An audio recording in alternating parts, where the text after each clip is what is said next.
I work security at Disney World. Well, I did. I work in security at Disney World, the happiest place on earth. Typically, I wouldn't say where I work, as obviously there are some pretty strict rules about things employees can put online, but I just don't think I can tell this properly without that context. And honestly, I think this may be it for me anyway with this job. I just can't see myself working here any longer now. I've been with the company for 23 years. The first 20 years I worked in the parks, nabbing shoplifters and rounding up people who were drinking too much for the heat.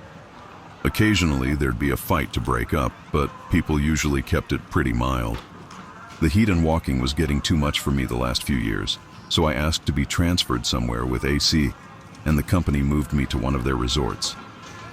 While the working conditions were 110% better as far as climate and comfort go, the guest issues were trickier and, mainly domestics. I guess the expensive and stress of vacation got to a lot of people, and I'd be called by neighboring rooms because some mom and dad were yelling at each other. I'd try to suggest they take a nap or go do separate activities for a bit, and that would usually calm them down. But none of that is what I'm here for. I've got to get this out while I have time. 3 days ago, I got a call from management. Apparently a couple of days before that, housekeeping had went into a room that should have been turned over that day. Turned over is when one guest leaves by about 11 a.m. and the next guest checks in around 3:00 p.m. And all of the guests' items were still in the room. Housekeeping made a note of it and moved on, but during the next 2 days when they entered the room, everything was still there and untouched. I went to check it out, and sure enough, there was an empty room full of luggage, clothes, snacks, some toys, everything a family would need for vacation.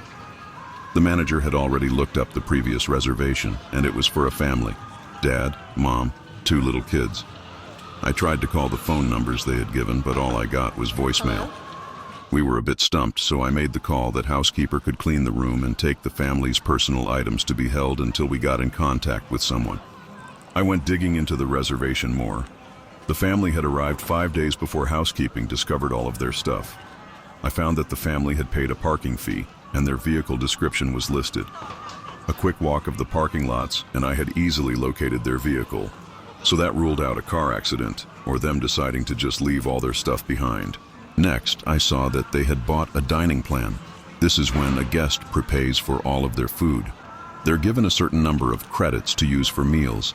This family had only used 3 credits, and the last one was 2 days after they checked in. It appeared that the day they arrived, they got here late, and probably just stayed on the resort. The next day they used 2 credits at Epcot. The second park day they used just 1 credit at Magic Kingdom, and it was at breakfast time. Now at Disney we have something called Magic Bands. Magic Bands are worn by the guests and act as a room key, park ticket, credit card, dining reservation payment, Fast Pass, a system used to bypass lines, and more. It took some work, but I was finally able to look up this family's Fast Pass history. The day they went to Magic Kingdom, they had breakfast at a restaurant in the park, rode a couple of rides, and then rode their last ride. It's a Small World around 11 a.m. Then nothing. Finally, it was time to bring in someone else on this.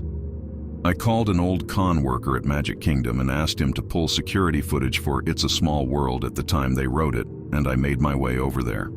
When I got there, my friend was very confused, almost distraught looking. He showed me what he found.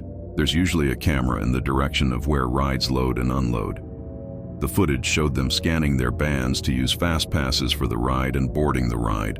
The footage from the exit of the ride just showed the other people in their car exiting. They weren't there. Of course, we thought the worst. Maybe one of the kids had fallen out and mom and dad and the other kid got off in the middle of the ride to help, and they all got injured or killed or stuck in machinery somewhere.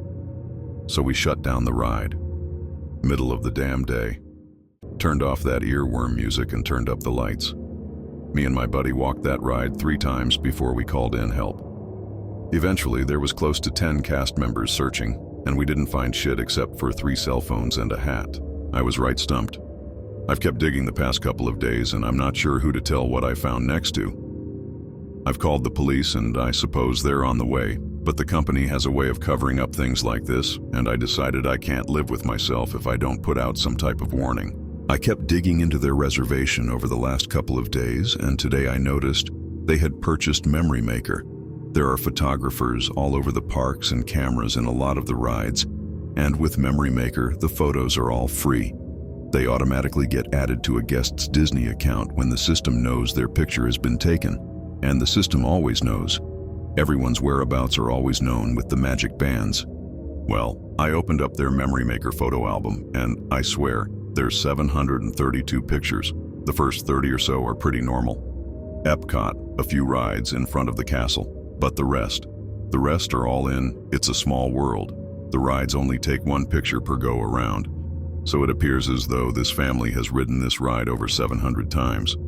The first picture was pretty normal. Everyone looked happy, it was a busy day, and a full car of guests. The next one is rough to look at. The car is empty except for this little family, and they look so darn confused. The next 15, I can see Dad getting angry, yelling. Mom is holding on to those two kids like her life depends on it, and you can see the kids getting increasingly upset, crying, and it goes on and on and on. After 50 or so, it looks like they're trying to get out. In one, the dad is missing. In another, they're all gone.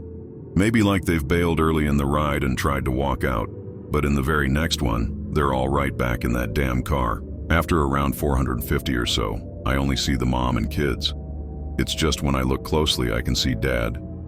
Maybe just his body now, slumped down in one of the other seats.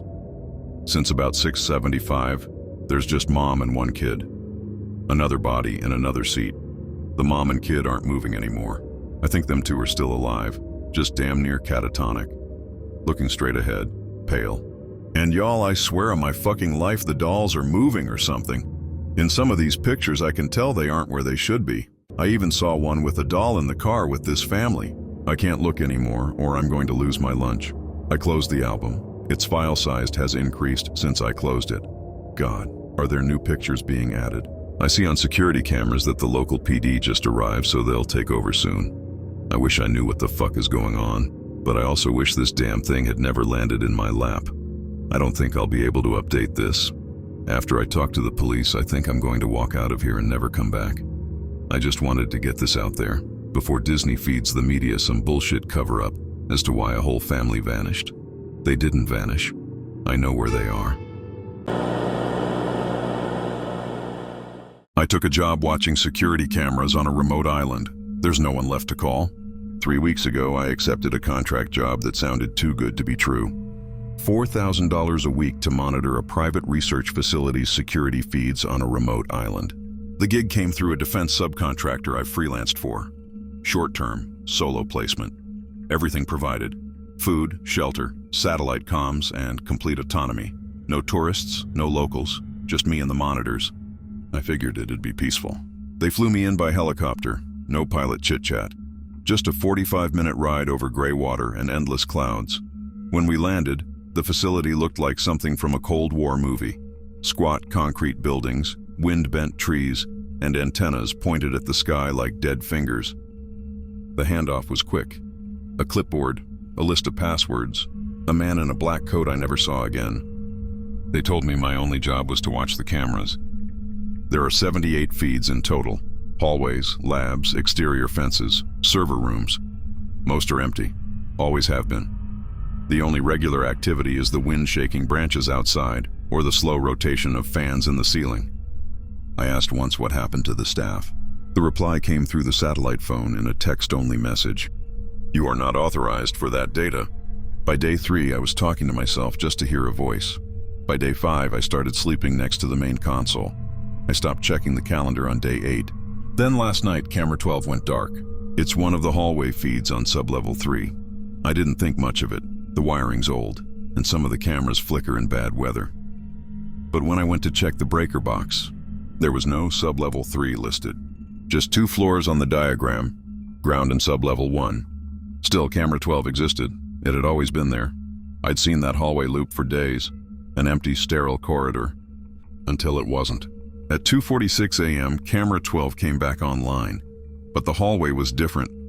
The lights were dimmer, the walls had stains on them, smears of something dark, like rust or dried blood.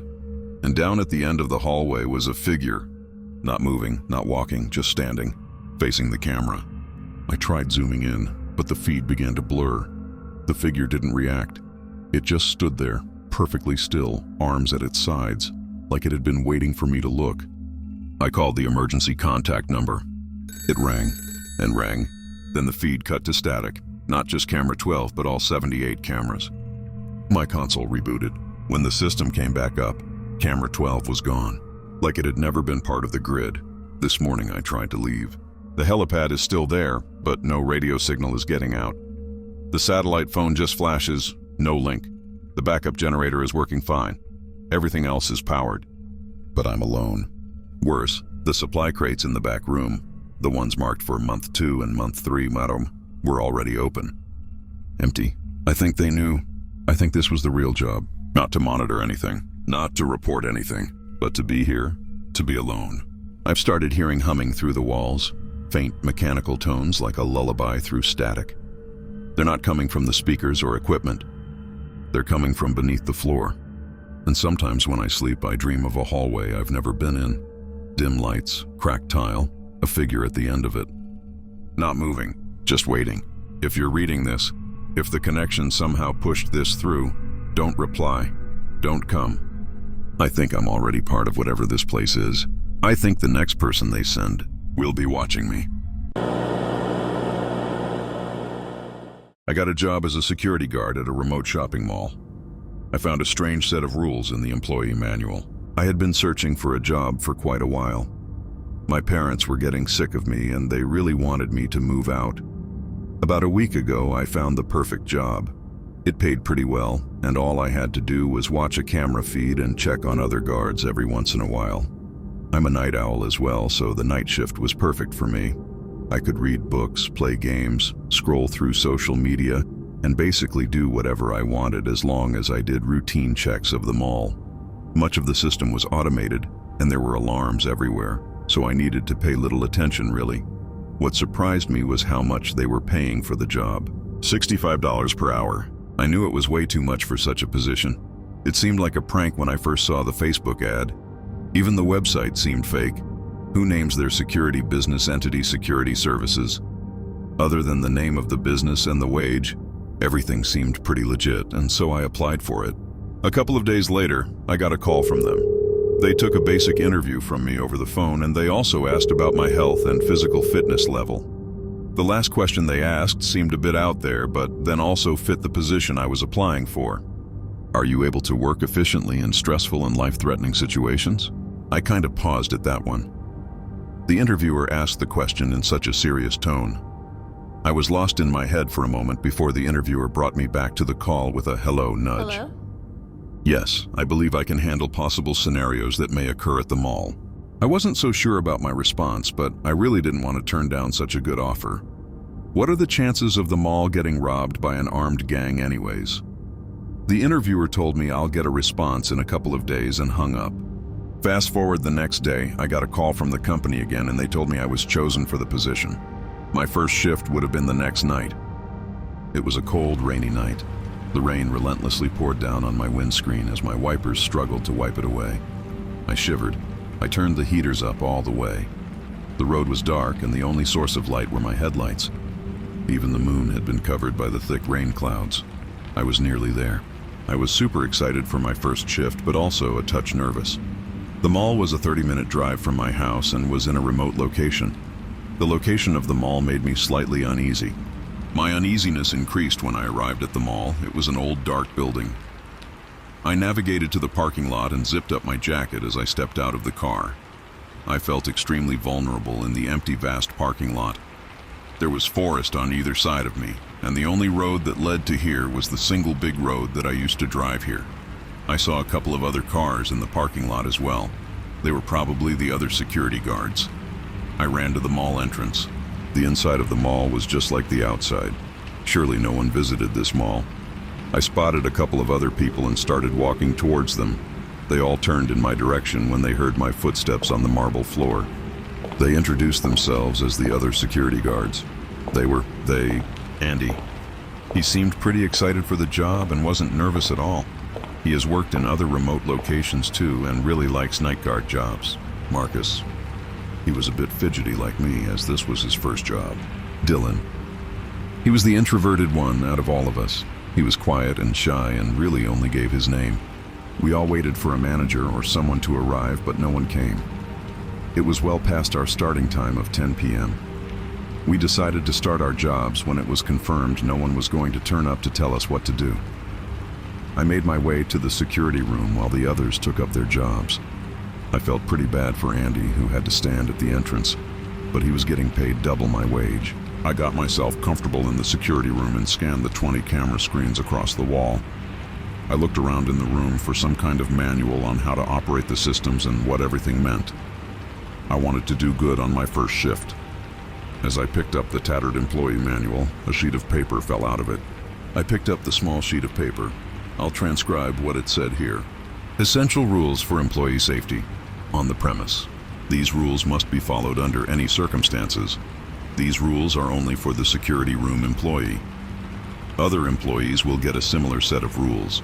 Failure to follow these rules will result in injury or loss of life. 1. Do not exit the security room unless it is time for your routine check. Rule 2. No matter what you see or hear, you must not leave the room. 2. Walk around the whole mall every hour. Your walk should not take any longer than 15 minutes.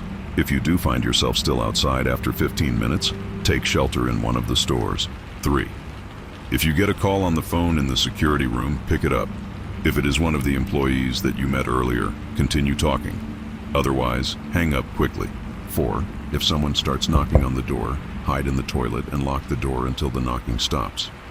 Do not open the door under any circumstances. 5. During your routine checks, if you hear crying or laughter, immediately run back to the security room. 6. If you see a black figure on the cameras or during the routine checks, close your eyes immediately and turn around a corner. If you can't turn around a corner, keep your eyes closed and walk to the nearest store. If there is no store next to you, or if you see the figure on the cameras, lie down, count to 360, and then open your eyes. 7. You may see any sort of entity or disturbing occurrence on camera. 9. You will be alerted to it by a high-pitched beep. As soon as you hear the beep, stare at the camera without looking away until it turns off by itself. You may see extremely disturbing things on camera, but you must not look away. 8. Towards the end of your shift, you may start feeling sleepy. It could be natural, but as a precaution, resist the urge to lie down and close your eyes no matter how strong it is. 9. Keep this sheet of paper with you. You'll need it to access Rule 10. It seemed like a prank on the new employee. I was about to throw away the sheet when I heard a high-pitched beep. I immediately looked up at camera 9 and saw something I'll never forget. A horrifying alien-like creature was eating Andy. It had yellow skin and unnaturally long limbs. Its limbs ended in not hands but razor-sharp points. It stabbed at Andy relentlessly and slowly consumed him with its gaping, bloody mouth. I struggled to hold my dinner in, and I desperately needed to look away. I was at the breaking point when the camera finally shut down. I turned around and puked violently into the rubbish bin. This isn't going to be a fun night.